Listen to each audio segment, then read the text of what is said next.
Hai, selamat datang di Itu Mobil. Nah, sekarang gue berada di area test drive di FES yang dimana di sini gue mau test drive si Wuling Cloud EV. Mereka baru memperkenalkan harganya para 10 juta rupiah. Dan di sini gue mau coba rasa berkendara dari mobil ini. Walaupun dari sisi treknya pendek, tapi gue mau coba rasa berkendaranya. Penasaran gimana reviewnya? Saksikan terus di Teman Mobil.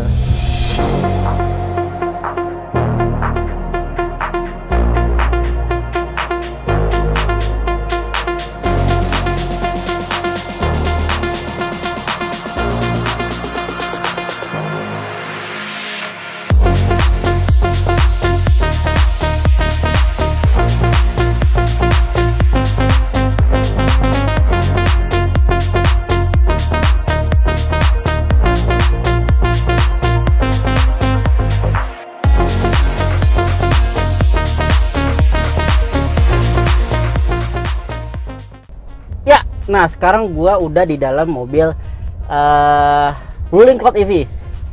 Mungkin sebelum kita jalan, impresi pertama gue ya saat duduk, ini jujur nyaman banget, beneran nyaman. Karena tuh dari joknya tuh ya Wuling ngeklaim bahwa ini sebagai Cloud EV, jadi berasa seperti awan. Ya mungkin gue nggak pernah ngerasain duduk di awan ya, tapi ini jujur joknya nyaman sih. Nih tuh nyaman banget gitu ya kan. Terus untuk dari sisi setirnya, dia ini setirnya cukup ergonomis. Kenapa? Karena dia bisa teleskopik maupun juga tilt gitu kan. Jadi bisa dipanjangin atau mundurin. Dan untuk panjangnya pun juga cukup panjang gitu. Jadi nggak pendek gitu kan. Jadi cukup ergonomis juga. Terus untuk seatnya pun dia juga elektrik, udah elektrik gitu ya kan. Jadi mau maju atau mau tinggi, ini udah elektrik. Jadi nyaman, masuk ke dalam tuh nyaman banget sih menurut gua gitu. Coba kita sambil jalan ya, gimana rasanya. Walaupun sebenarnya dari tracknya pun ini nggak terlalu jauh, cuma muter-muter aja. Tapi kita cobain dulu ya. Oke. Nah, pertama itu adalah dari transmisinya. Kalau untuk si Wuling EV, Wuling REV, dia transmisinya putar-putar di konsol tengah. Tapi kalau untuk si Cloud EV ini, dia ada di sebelah kiri setir. Gitu. Jadi kalau mau maju, ngeretard ataupun mundur, dia pengaturan di sini gitu. Jadi kita coba jalan dulu ya.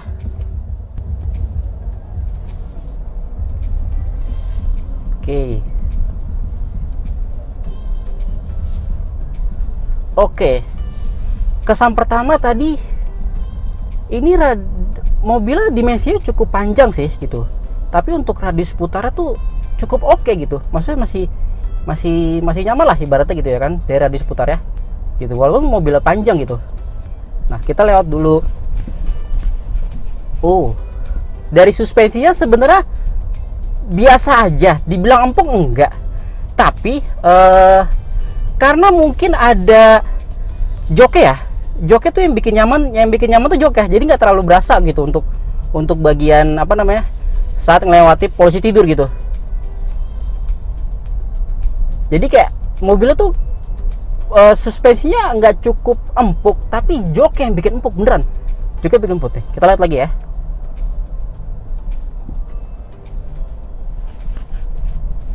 Tuh, agak keras sedikit gitu. Lebih firm, lebih rigid lah gitu kan. Tapi tuh dengan ada jok yang dia bilang Italian bubble style gitu kan, jadi berasa seperti lebih empuk lah berasa gitu kan. Jadi nggak keras banget gitu. Tapi secara suspensinya dia cukup firm lah ibaratnya. Nah, radius putar beneran ini cukup pendek gitu. Maksudnya mobilnya panjang tapi radius putarnya tuh enggak. Jadi cuma dikit aja itu juga bisa muter gitu. Nah, terus kesan yang lain adalah visibilitasnya. Ini jujur gede banget, depan gede, samping gede gitu. Jadi tuh enak gitu. Di belakang pun juga kita lihat cukup bisa kelihatan lah gitu ya kan. Tapi kalau untuk di depan ini gede banget gitu. Walaupun menurut gua di bagian depan tuh dashboardnya tuh pilar A-nya tuh memang agak lebih panjang sih gitu. Kayak Stargazer lah gitu ibaratnya kan. Tapi dia masih cukup oke, masih bisa kelihatan gitu. Nah, handlingnya juga secara handlingnya mantep gitu ya kan. lumayan empuk gitu kan, tapi nggak keras juga gitu. Jadi berasa enak lah ibaratnya gitu kan. Nah, dia untuk di depan, dia itu ada panel instrumennya itu sekitar dia 8,6 inch gitu kan. Nggak terlalu besar, tapi cukup secara fungsinya cukup lah. Dia ada power berapa kW, terus juga odometer berapa, terus juga kecepatannya berapa. Ini sekarang kita lagi di mode sport gitu. Terus untuk head unitnya ini gede, 15,6 inch. Ibaratnya kayak gede lah, ibaratnya kayak laptop lah ibaratnya gitu kan. Terus semua pengaturan fitur-fitur tuh ada di dalam head unit ini gitu. Dari untuk pengaturan AC, terus kamera 360, terus pengaturan spion pun juga ada di sini gitu. Jadi kalian mencet spion dulu, nanti habis mencet spion, untuk pengaturan itu setelah spion dia ada di setirnya itu ada buat kiri kanannya gitu. Jadi tuh memang agak cukup tricky sih. Jadi kalian harus mencet dulu di head unitnya, baru mencet di setirnya gitu. Nah, dia pun di sini sudah ada ADAS juga. Nah, di head unitnya pun juga bisa ngatur bagasi gitu, buka bagasi gitu ya kan. Jadi saat kalian berhenti terus kalian mau buka bagasi, itu bisa menggunakan dari voice command-nya gitu. Dan itu juga bisa diatur levelnya gitu kan. Jadi tuh uniknya tuh dia bisa ngatur levelnya, misalkan 50% bukannya, atau 70%, ataupun 100% gitu. Unik sih, fitur ini unik gitu ya kan. Jadi kalau kalian lagi di parkir atau apa yang sempit, buka bagasinya, parkirannya, kalian bisa mengatur gitu. Jadi nggak terlalu besar banget bukaannya gitu. Jadi unik sih untuk fitur ini, unik gitu kan.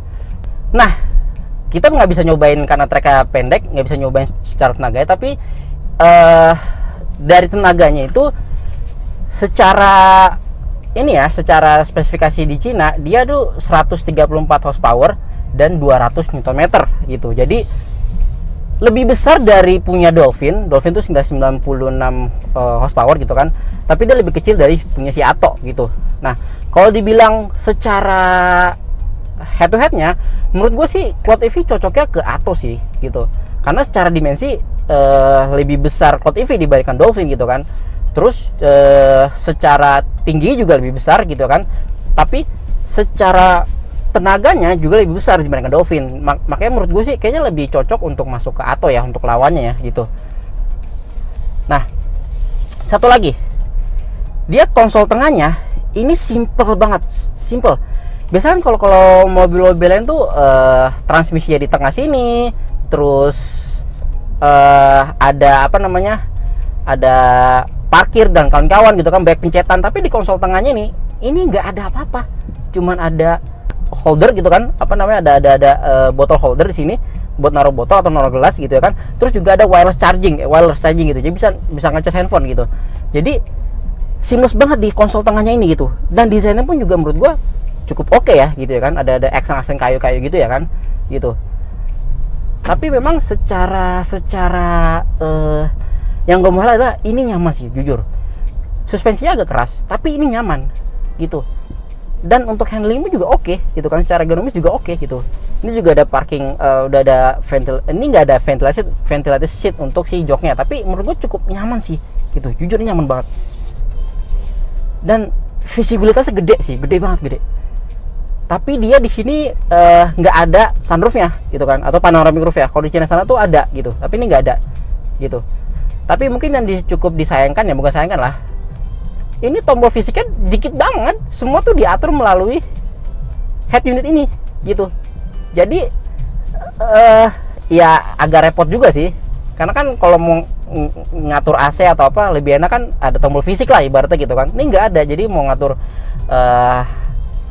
ya agak repot lah ibaratnya kalau mau ngatur semua di tombol fisik atau di head unit ini. Tapi dia mengakalinya dengan ada voice command gitu. Jadi kalau mau kecilin AC atau gedein hembusan dan kawan bisa melalui voice command gitu kan. Kita coba ya. Halo Wuling. Halo Wuling. Halo. Tingkatkan hembusan AC. Maaf, bisa diulang? Aku kedinginan. Oke, menaikkan suhu 1 level. Nah, Jadi kalau mau kedinginan atau kepanasan gitu kan, atau mau ngatur itu, kalian bisa lah menggunakan voice command. Jadi nggak perlu tombol-tombol fisik lagi gitu. Ya cukup oke lah, ibaratnya itu gimmick tapi cukup seru sih gitu kan.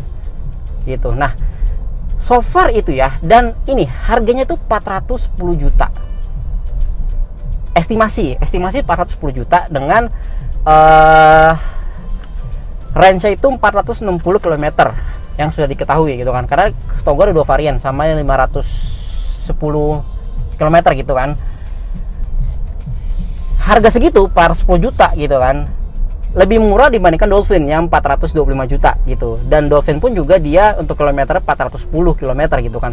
Jadi tenaganya sebenarnya tenaga lebih besar dibandingkan Dolphin, harganya lebih murah dibandingkan Dolphin, dan juga untuk range jarak tempuhnya pun juga lebih besar ini dibandingkan Dolphin gitu. Jadi menurut gue emang nggak cocok sih kalau misalkan lawannya Dolphin, lebih cocok lawannya si Atto gitu. Tapi overall dari test drive ini, walaupun sesingkat ini, menurut gue ini bener, ini nyaman gitu. Gimana kameramen di belakang nyaman nggak duduk di belakang? Nyaman banget. Nyaman banget. Karena kayak sih lebih nyaman di belakang ya, karena kayaknya dia tuh ya jok Italian bubble style gitu, jadi ada bubble ya, jadi berasa nyaman lah ibarat gitu. Tapi menurut gue di depan pun juga cukup nyaman gitu. Nah, paling itu aja yang bisa kita bahas dari sisi test drive kali ini. Nah, tadi gue udah nyobain si mobil Colt EV ini. Kesan pertama bener, ini nyaman banget, joknya tuh nyaman banget. Tapi dia secara suspensi tuh nggak terlalu empuk gitu kan, lebih kayak firm gitu, rigid gitu ya kan. Terus dari sisi handlingnya itu nyaman gitu.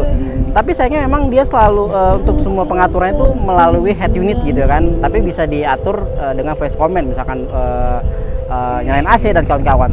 Tapi overall dari berkendara menurut gue ini enak banget gitu ya kan. Nah, buat kalian yang ingin nyoba ini bisa langsung datang ke PFVS, karena bisa test drive langsung sih boleh Colt EV ini. Dan terus dengan harga 410 juta estimasi, kira-kira menurut kalian worth it gak sih dibeli? Share di kolom komentar. Jangan lupa untuk like video dan pasti subscribe channel Teman Mobil. Itu saya dari saya, salam Teman Mobil.